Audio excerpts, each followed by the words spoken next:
Hafaday, my fellow Guamanians. There have been so many issues that government leaders are pushing to the forefront. There seems to be a hodgepodge of stuff coming up, ranging from election reform to issues in Iran to zoning changes and even to what to write in press releases. I guess these things are important in their own right. But when we think about all the challenges that you go through in life, I've been wondering why some are avoiding the real issues that are affecting the people. I go out into the community a lot because I like to listen to the real issues that you all face. It seems to me that you're concerned about the price of gas and power, the rising costs of everything, the services the government is providing, the rent, the mortgage, the car payment. In the government, the employees are concerned about cost cutting and how it may affect them. In the private sector, the employees are counting on us for economic growth because they want better wages and more job security. These are the real issues of Guamanians.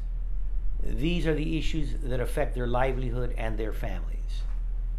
It's why we've been very focused on certain initiatives that cut to the heart of all these issues.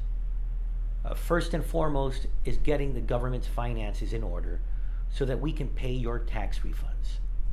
Not only that, we need government to be less of an employment agency and more of an operation that provides you services.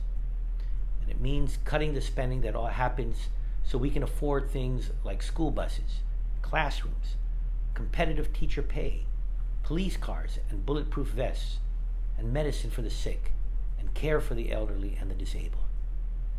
It's a very simple formula for success, but one that requires sacrifice and political will.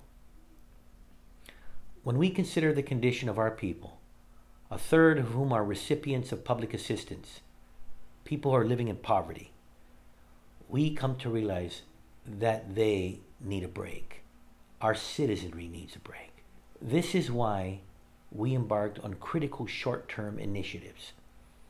We're working hard and making great progress with increasing affordable housing opportunities, and in fact, a little over 1.3 million will soon be released so that 20 more Guamanian families will have a chance to raise their families in homes that they can be proud of. In addition, we're working aggressively with our Asian neighbors to build economic partnerships to bring more investment to Guam and to create more jobs for you. My wife, your First Lady, also is joining me in this mission as well. She's working hard to help Guam's children, our most vulnerable youth, find loving, caring foster homes so that they too can have a chance to know what and how great families can be.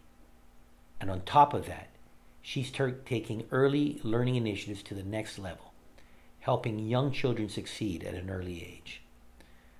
These are the short-term initiatives that we are focusing on to bring relief to the poverty that we are facing now. But it is breaking the cycle of poverty that is more important.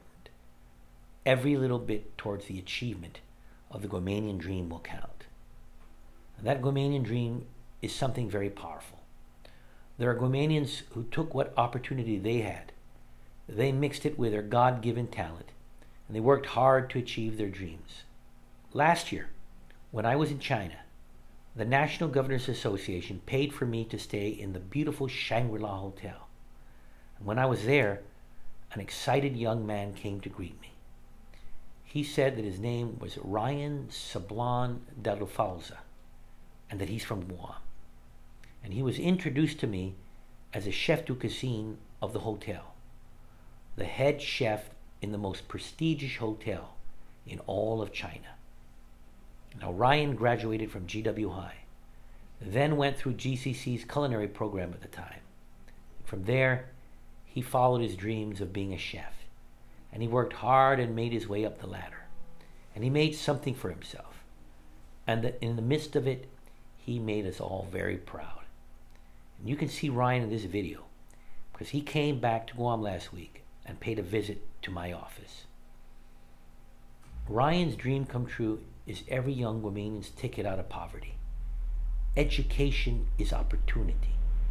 It is the weapon young students have to fight the problems of this generation and to transform Guam. This is such a timely issue when we consider that the next few weeks, thousands of Guamanians will graduate from high school, and hundreds more of their peers who dropped out and could have graduated still have the opportunity if they can go back to school or to get their GED. Education reform, among all the initiatives we are investing in this administration, is perhaps the greatest answer that we have to the real issues affecting Guamanians today. From the ability to compete for the best paying jobs, to the innovation that it takes to start a business and create those jobs ourselves. Education is the answer. This address is the start of a weekly package where I will communicate to you the direction that we are taking with education improvements and how it really affects your lives and your children's lives. And I'll be working very closely with the new superintendent, the Board of Education, and the principals to move reform through. I don't care about all the noise and the political distractions. I want to assure you that Ray and I have our eyes on the ball, and we know what is important to you, and we will continue to do what is right, despite the noise and despite the politics. So thank you, and God bless you all.